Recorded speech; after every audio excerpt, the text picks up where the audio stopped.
बगिया के भीतर जी उतराए कवन समधि।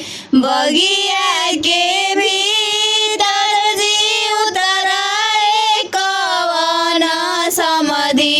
हथिया उतरिए चापा डालाए लाला। हथिया उतरिए चंपा डाढ़े लाला। बगिया के भीतर जी उतराए कवन समधि। बगिया के भीतर जी उतराए कवन समधि। हथिया उतरिए चंपा डाढ़े लाला। हथिया उतरिए चंपा डाढ़े लाला। अपना मोहलिया में से बोलेली कवन बेटी। अपना मोहलिया में से बोलेली कवन बेटी।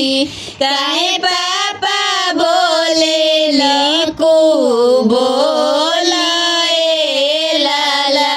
काहे पापा बोली ना को बोलाए लाला। आजू के रतिया पापा कालू के दिनवा हो। आजू के रतिया पापा कालू के दिनवा हो। फिर सुना होई है राउर बागए लाला। फिर सुना होई है राउर बागए लाला।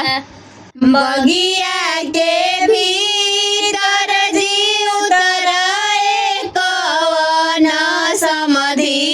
बगिया के भीतर जी उतराए कवन समधि।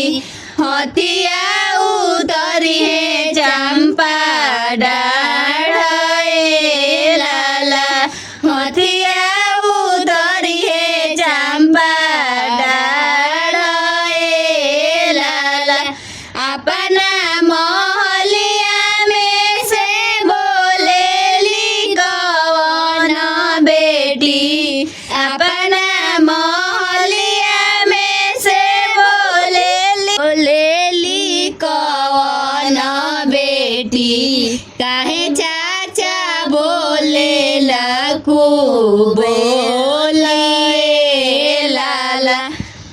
काहे चाचा बोली ना को बोलिए लाला।